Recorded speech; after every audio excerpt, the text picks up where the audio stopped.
Salam Nusantara, Rahayu untuk Kisana yang ada di Indonesia. Bertemu lagi dengan Erlando di Sasana Sastra ya. Untuk hari ini sangat spesial lagi gitu ya. Kita Sasana Sastra kedatangan tamu, juga rekan kita sendiri yang ada di Malang. Siapa Mas namanya? Win. Mas Win ya. Nama lengkapnya Mas Winarko ya. Ya. Yang kebetulan beliaunya ketika Sasana Sastra membahas tentang sajen yang minggu kemarin, kebetulan tertarik dan ingin istilahnya mengetahui lebih jauh tentang sajen gitu ya. Itu ya Mas Win ya? Ya. Oke. Nah untuk itu kita akan membahasnya secara langsung. Gimana? Yang penting siapkan kopinya dulu, pakai rokoknya, kita belajar bareng-bareng. Moga Mas Win? Ya.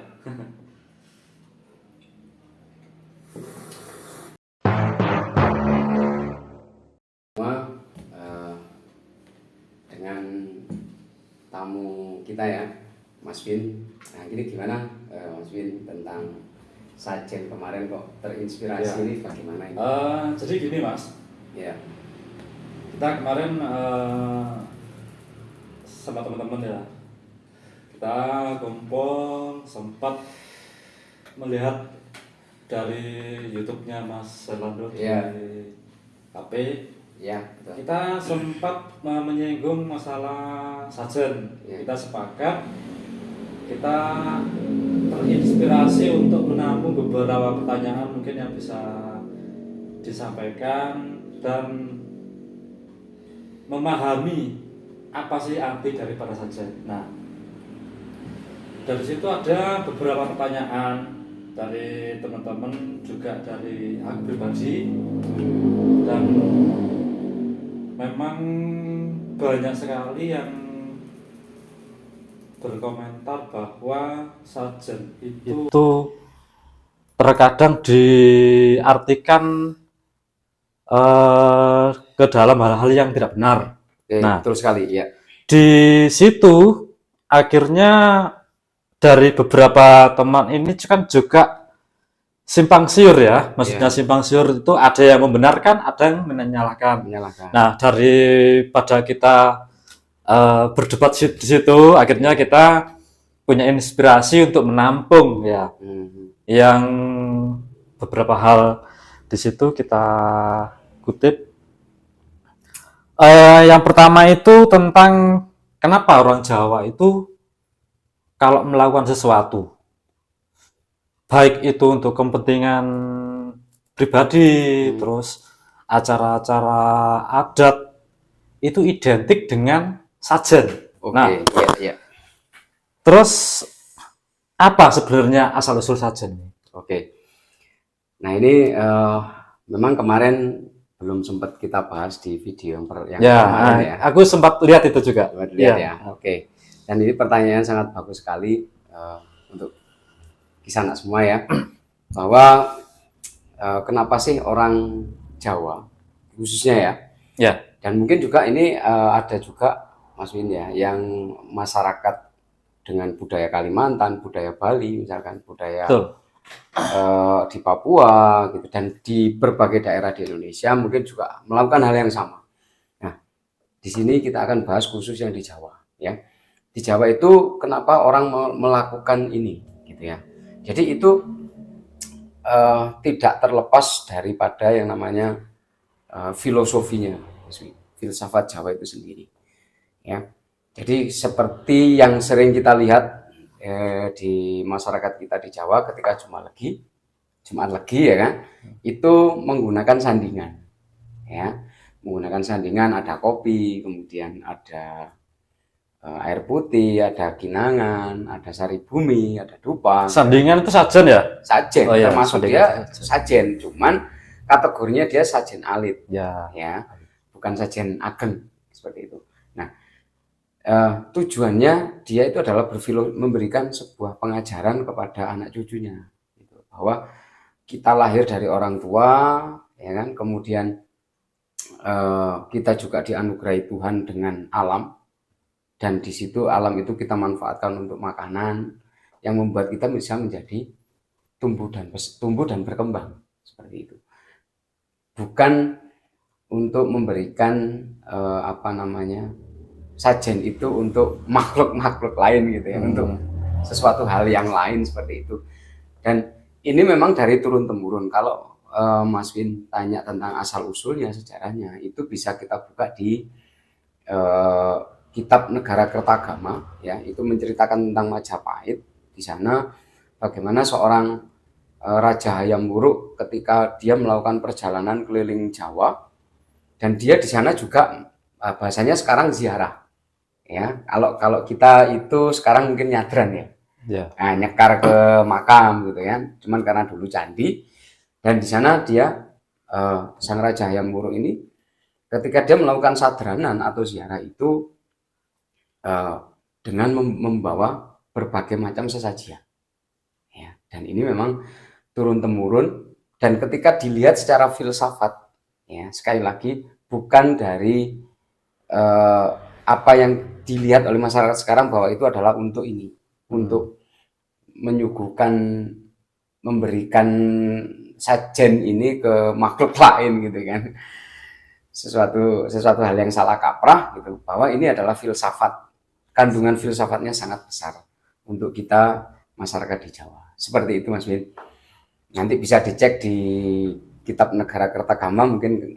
Nah itu yang kita nggak tahu ya Mas. Iya betul sekali. Mungkin itulah lain kali kita coba menggali ya. Saya pribadi sama teman-teman mungkin karena kita juga sama-sama orang Jawa, ya kan, yang tidak tahu dari asal usul itu, nanti kalau kita hanya sekedar diomongin saja kan mungkin ada yang percaya, ada enggak ya Mas ya. Yes, betul sekali. Tapi kalau itu ada bukti tertulis dengan sejarah-sejarah yang seperti Mas sebutkan tadi kan, memang seperti ini. Ada, yang memang ada. Yang kedua itu seperti yang Mas sebutkan tadi itu kan sajen, ada sajen alit dan sajen ageng. Ageng ya. Nah, dari kedua ini apakah sama? Mungkin fungsinya kalau sajen alit itu untuk apa, sajen ageng ini untuk apa? Oke.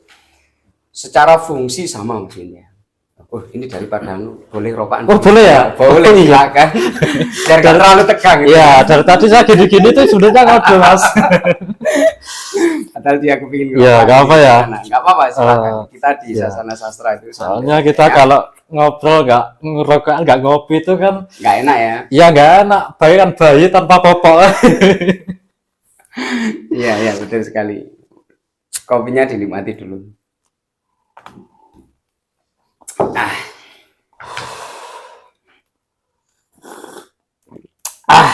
Buat sendiri Mas? Iya jelas. Oke, kita kembali ke permasalahan ya. Untuk secara fungsi, sajen alit, sajen gede itu sama. Bahkan secara isinya fungsi pun ya, secara isinya pun pasti di sana ada kopi, ada air putih, ya kan. Kemudian ada sari bumi, itu bisa dipastikan. Kemudian juga ada fitur-fitur lain tambahan yang mungkin misalkan kalau zaman sekarang nggak ada, ya kan, bisa diganti. Kalau zaman dulu kan kita biasanya pakai apem gitu ya. Kalau nggak ada bisa pakai roti, karena mungkin zaman sekarang apem sudah jarang yang buat gitu ya. Yang penting itu adalah sari dan itu. Secara fungsi sama, itu adalah tujuannya adalah untuk keselamatan. Ya, keselamatannya siapa? Keselamatannya bagi misalkan ini yang kita doakan adalah orang yang sudah meninggal. Ya, yang jelas di sana nanti beliau biar selamat, mendapatkan kasih sayang Tuhan seperti itu. Dan juga keselamatan kita. Nah, mungkin kalau Mas Win tahu, kita orang Jawa kadang sering kalau misalkan neton gitu ya. Neton gitu ya. Nah, kalau ini sedikit tahu ya. Ya jujur aja, karena juga Mas Win ini juga pemerhati budaya ini di sana. Jadi saya agak hati-hati jawabnya ini. Betul sekali. Gitu. Ya, jadi gini, untuk weton gitu, kadang orang zaman dahulu selamatan weton gitu kan, kadang mereka membuat jenang sengkolo gitu kan. Ya. Nah, jenang sengkolo pun itu juga sama, tujuannya adalah untuk keselamatan kita secara pribadi gitu. Misalkan kita dibikinkan orang tua untuk keselamatan kita seperti itu. Nah, untuk filosofinya tentang jenang sengkolo atau bubur merah itu nanti di video next ya. Gitu. Ya. Yang penting nanti ini kita bahas secara umum aja dulu bahwa secara fungsi sama. Secara fungsi sama. Ya, sebagai keselamatan kita, bisa juga sebagai wujud rasa syukur. Berarti seperti jenang sengkolo itu masuk sajen alit. Sajen alit, ya, termasuk sajen alit. Karena sederhana. Ya. Jadi alit itu dikatakan di sini sederhana. Ya. Kalau sajen gede, sajen ageng itu biasanya kita lihat misalkan seperti di acara adat gitu ya. Adat, oh ya. Misalkan kita di Bali, mungkin di Jawa Tengah ada acara itu apa namanya suro. Nah, biasanya mereka kan apa nih? Ya melibatkan orang banyak gitu ya. Iya. Ya, ada upacara sidikoro seperti itu ya. Oke, itu Mas. Mungkin dari situ ya sedikit memahami ya. Iya. Ya mungkin kan bisa di belakang layar untuk pembahasan lebih lanjut ya. Tapi gambarannya seperti itu Mas. Gambarannya seperti itu. Mungkin teman-teman juga paham ya. Selanjutnya ini aku dan teman-teman ini kan suka mendaki ya Mas. Oke, betul. Mendaki ya. Ya, suka mendaki. Suka mendaki sama teman-teman ini. Mendaki gunung sering kali kita itu menjumpai sajen di tempat-tempat tertentu. Oke. Nah, kita waktu itu nggak tahu ya. Kalau nggak salah waktu itu di Arjuno.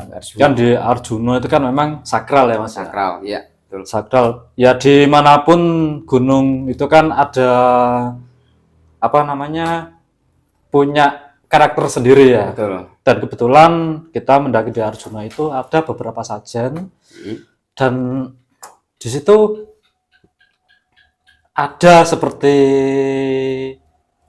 apa namanya suguhan yang kita lihat itu apakah ini bisa dimakan gitu loh. Jadi seperti kayak ada ndok gitu kan, ada telur kan ada gitu. Terus dan lain-lain, ada ayam, ada ikan itu. Dan kita waktu itu kaget juga sih Mas. Ya. Oh, ada sajen. Nah, dan yang jadi pertanyaan itu apakah ini boleh dimakan gitu loh. Gitu. Kan kita mau ngambil nggak berani ya, karena mindset kita ini di otak kita ini itu hal mistis gitu. Oke, betul. Iya, jadi kan takut ya. Yes, ya. Jadi apakah boleh dimakan gitu loh. Iya. Kuncinya cuma satu Mas Win, kalau itu masih fresh silahkan. Gitu. Kenapa itu boleh dimakan? Ya, seperti ini contoh. Kita tadi mengatakan bahwa fungsi dari sajen itu adalah untuk keselamatan, ya kan, untuk apa, keselamatan kita, keselamatan orang lain, dan juga keselamatan seluruh alam, gitu kan. Nah, sajen ini adalah kita sebelum memberikan sajen itu, yang jelas kita doakan dulu kan, kita berdoa dulu, yang mungkin dengan cara Jawa ya silahkan, dengan cara keagamaan ya silahkan, terserah, atau dipadukan ya silahkan. Dan di sana ada harapan bahwa ketika kita berdoa, Tuhan itu menyentuh makanan itu. Ya. Kemudian kalau makanan itu setelah, ibaratnya lah, katakanlah, misalkan Tuhan sudah menyentuh makanan itu, dan makanan itu kan menjadi sebuah makanan suci, ya kan? Nah, ketika makanan suci sudah tersentuh, kemudian kita makan, otomatis kita akan tersucikan juga, seperti itu. Jadi ini kita menghinakan diri, istilahnya gitu, dengan harapan Tuhan menyentuh makanan kita dan kita menjadi tersucikan. Dan itu keselamatan tidak hanya untuk kita, tapi juga untuk makhluk lain yang makan itu. Contoh misalkan, makanan itu ketika sudah dipersembahkan sama Tuhan, ya kan, kemudian ada semut yang ngambil satu nasi, Ya. semut tersucikan. Ada jangkrik yang makan buahnya misal, jangkrik tersucikan. Dan ini adalah juga masyarakat Jawa sebagai wujud kasih sayang kepada alam, memelihara alam.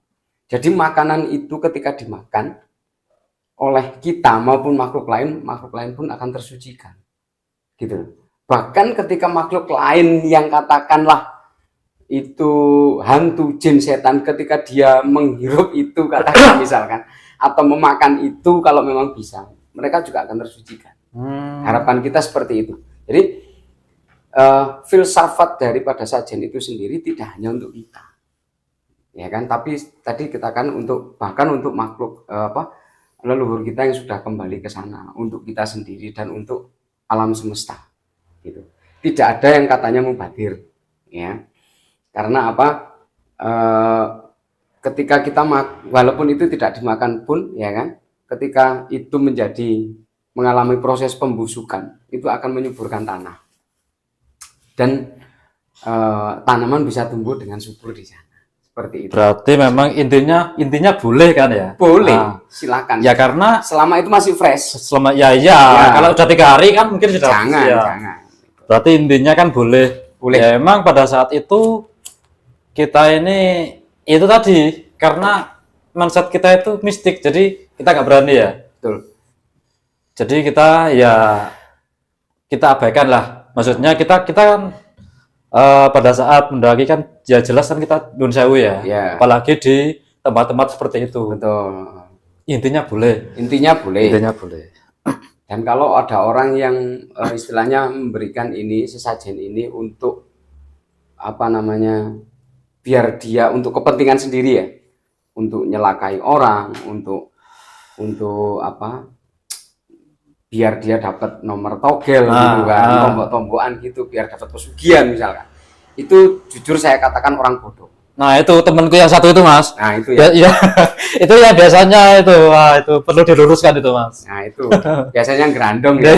Gerandong itu. Jujur aja itu orang bodoh. Nah itu dengerin tuh. Karena apa? Tidak mengerti makna daripada atau filsafat daripada sesajen itu sendiri. Gitu. Ini yang sering saya katakan. Ya, mungkin kan dari sini kan tahu ya. Yes, betul sekali. Jadi biar nggak menyimpang gitu ya. Betul. Terus ini mas, kalau kita lihat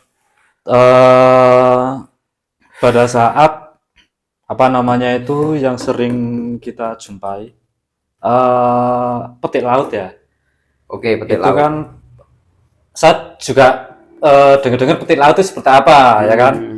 Kalau kita lihat contohnya di pantai selatan ya, itu biasanya masyarakat setempat itu menyuguhkan yang namanya sedekah laut, saram. Yes. Ya kan. Nah, itu kan kalau orang lain menganggap itu kan makanan ya mas ya. Yes, betul. Dibuang secara cuma-cuma mereka. Ya kan, mereka menganggap itu mubadir. Ya kan? Itu bagaimana mendekati hal ini? Gini, sekali lagi bahwa itu adalah untuk keselamatan, tidak hanya untuk keselamatan kita, tetapi juga untuk keselamatan seluruh alam. Ya, kalau saudara-saudara kita yang ada di Sendang Biru ya, biasanya kan kita di Malang itu Sendang Biru itu kan banyak sekali sedekah laut. Ya. Dan sedekah laut itu memang dibudayakan oleh masyarakat sana karena kebanyakan dari mereka adalah nelayan. Nah, beda lagi dengan sedekah bumi, ada lagi. Nah, sedekah bumi itu untuk biasanya dilakukan oleh para petani, peternak seperti itu. Nah, ketika ada orang mengatakan bahwa kenapa sih kok itu dibuang ke laut gitu ya, itu kan sia-sia gitu. Dan ada lagi juga orang yang mengatakan bahwa itu nanti akan diberikan ke Kanjeng Ratu. Nah, itu kan juga sering kita coba seperti itu. Ya betul sekali. Jadi gini, bahwa kita sedekah laut itu logikanya seperti ini aja, logika sederhana. Ketika misalkan saya nelayan, Saya mengeruk kekayaan laut itu setiap hari. Ya, setiap hari saya keruk, saya dapat ikan, gitu kan. Kemudian saya mancing dapat ikan gitu kan. Nah, saya juga suka itu Mas. Suka mancing gitu ya. Mancing gitu kan. Ya. Itu saya keruk setiap hari. Kemudian 1 tahun sekali masyarakat di Sendang Biru, nelayan Sendang Biru mengadakan sebuah perayaan yang namanya petik laut ataupun sedekah laut. Ya. Kemudian dengan memberikan itu mengembalikan itu ke alam, hasil lautnya ke alam. Ini sebenarnya adalah wujud rasa syukur. Setiap hari kita keruk dan kita mengembalikan itu cuma 1 kali dalam setahun. Nah, ini sebenarnya adalah wujud rasa syukur kita. Rasa syukur masyarakat nelayan ya kepada Tuhan karena diberikan karunia atau kekayaan berupa dia bisa mengambil ikan setiap hari untuk kehidupannya dia. Gitu. Dan sekali lagi tidak ada yang mubadir ya. Toh nanti ketika itu dibuang ke laut, siapa yang makan? Ikan. Di sana banyak sekali jenis ikan yang siap memakan itu semua. Ya. Kemudian ketika ada satu makanan yang tidak termakan di sana, dia pun akan menjadi jasad renik yang akan dimakan oleh kayak keong seperti itu. Bahkan bisa menjadi plankton yang dimakan oleh ikan-ikan besar gitu. Jadi kalau kita mengatakan di alam semesta ini tidak ada yang mubadir. Yang mubadir itu cuma satu, yaitu plastik. Gitu. Nah ini yang juga perlu kita luruskan ke masyarakat kita yang sedekah laut. Ketika memang melakukan sedekah laut, jangan gunakan media plastik, paling tidak daun. Gitu. Itu yang perlu kita ingatkan untuk rekan-rekan kita, saudara-saudara kita yang nelayan. Karena apa, plastik itu pasti nanti akan menimbulkan sampah. Iya, menimbulkan sampah. Gitu loh. Jadi tidak ada apa namanya ruginya, tidak ada mubadirnya. Tidak ada mubadir. Iya, betul sekali. Misalkan ada mengatakan daripada gitu kasihin aja ke orang-orang yang enggak makan, orang-orang yang. Nah, saya yakin pastinya mereka pun juga akan menyisihkan itu. Gitu loh, akan menyisihkan sebagian untuk memberi makan sanak keluarganya atau tetangganya yang mungkin kekurangan. Gitu, atau disumbangkan ke tempat ibadah, seperti itu juga. Nah, tetapi untuk petik laut, sedekah laut ini memang sudah membudaya dan ini adalah salah satu bagian dari kekayaan budaya kita di Indonesia. Gitu. Jangan jadikan budaya kita itu, jangan kita itu melemahkan budaya kita, akhirnya orang-orang semakin meninggalkan budayanya. Gitu. Ini kalau orang mau berpikir secara logis. Orang kalau mau berpikir secara filsafat, pastinya tidak ada yang sia-sia di alam semesta ini. Seperti itu Mas Win.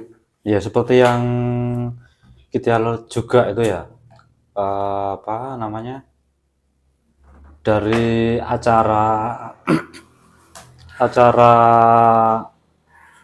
penyuguhan itu kan biasanya kan banyak ya. Jadi pada saat sedekah laut ini disuguhkan, terus kan banyak yang mengikuti kan, untuk mengambil itu sisa-sisa makanan yang di sana. Seperti buah-buahan, memang kan dimakan juga. Ya memang logikanya nggak mubadir sih sebenarnya. Nggak mubadir. Gitu. Bisa untuk ke alam juga, terus yang lainnya kan juga seperti buah-buahan itu kan juga dimakan. Ya kan? Ya masuk akalnya logikanya di situ ya. Di situ. Itu kalau orang mau membuka wawasan ya, secara kebudayaan seperti itu. Jadi akhirnya budaya kita, budaya Jawa khususnya itu tidak lemah atau tidak terpinggirkan, tidak terdiskriminasi seperti itu. Ya. I see. Gitu. Tuh. Jadi mungkin ini juga bisa menjadi pembelajaran kita. Ya, pasti. Itu agar kita sebagai bangsa Indonesia yang kaya akan budaya, gitu kan. Yuk kita junjung tinggi budaya harus kita junjung tinggi. Terus kan. Mungkin ada lagi Mas Win? Ini mungkin yang terakhir ya. Oke. Kayaknya udah ngantuk ya teman-teman. Agak apa, kita akan sinau bareng ya. Apa namanya yang kita lihat juga itu seperti yang di film-film Mas ya. Yes, betul. di film, di YouTube, ataupun di media-media yang lain yang menayangkan apa namanya sajen itu dipergunakan untuk hal-hal Negatif. negatif ataupun menyimpang. Contohnya ini seperti mengundang jin, Ya, ya kan, mengundang setan, dan digunakan untuk mencelakai saudara-saudara kita, betul. ya kan, tuh namanya kasarnya menyantet ya. Nyantet, Ah. ya. Apakah sajian memang diperuntukkan untuk seperti itu? Tidak, sama sekali tidak. Tidak sama Di sini sekali. saya katakan tidak. Ya. Sekali lagi fungsi dari sesajian itu adalah untuk keselamatan, bukan untuk kecelakaan. Ya. Nah itu kan salah sebenarnya. Salah gitu loh. Jadi ketika ada katakan ini sudah saya bahas kemarin di video itu, ketika ada seseorang yang menggunakan sesajen untuk mencelakai orang atau untuk cari Jin, pesugihan, pesugihan ya, Ya, togel seperti ya. itu orang bodoh. Kalau orang sepuh, dia sepuh usianya, tua usianya, tapi pangertennya atau budinya tidak tua. Ya, itu kalau saya mengatakan sepuh ning sepah. Jadi tidak ada ya, kalau mungkin Kisanak semua juga melihat di film, sinetron dan lain sebagainya gitu kan, atau mungkin juga di YouTube untuk ngundang ini, ngundang itu untuk pesugihan gitu kan. Nah, itu hal yang bodoh menurut saya ya. Karena apa? Dia tidak tahu filsafat daripada sesajen. Sekali lagi sesajen itu adalah untuk keselamatan, untuk mengingatkan diri kita siapa, gitu. Ya. Makanya tidak lepas sesajen itu dari dupa. Gitu. Ya kalau kita bahas dupa ini kan apa namanya, dia hidup, tetapi asapnya dia naik ke atas. Gitu. Jadi dimaksudkan di sini adalah ketika orang hidup itu jangan hanya mengejar materi, tapi juga harus ingat dengan matinya gitu. Akhirnya kalau orang ingat matinya, akhirnya orang akan selalu berbuat baik, selalu berbuat luhur seperti itu.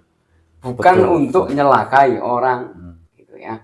Dan ini bisa kita nanti bisa bersama bareng-bareng kita Ya. gitu ya. Kita apa namanya, menjunjung tinggi budaya dengan cara filsafat yang sebenarnya, bukan dengan cara-cara yang seperti itu. Seperti itu Mas Win. Untuk penjelasan tentang ketika ada orang yang menggunakan sesajen sebagai alat untuk katakanlah hal yang negatif ya. Ya. Seperti itu. Mungkin ada lagi Mas Win, monggo. Oke, mungkin itu Mas sementara. Itu dulu ya. Kita akan sambung lagi nanti. Hmm. Iya, mungkin itu saja Mas. Terima kasih penjelasannya. Mungkin itu juga sebagai pengetahuan baru kita bagi kita yang orang awam ya. Betul sekali. Terima kasih. Oke, itu tadi Kisanak dialog kita sejenak, obrolan kita sejenak tentang sesajen ya. Dan semoga nanti apa yang kita obrolkan di sini bisa menjadi wawasan kita semua ya. Dan sekali lagi sesajen bukanlah sesuatu hal yang diperuntukkan negatif, tetapi untuk hal yang positif ya. Dan sekali lagi cintai budaya kita, budaya Indonesia, dan jangan hanya mencintai budaya luar. Seperti itu. Demikian Ya, Mas. di sana semua. Oke. Saya Herlando, Mas Win. Narko. Oke, salam Nusantara, Rahayu. Rahayu. Rahayu. Ngopi dulu Mas ya. Monggo.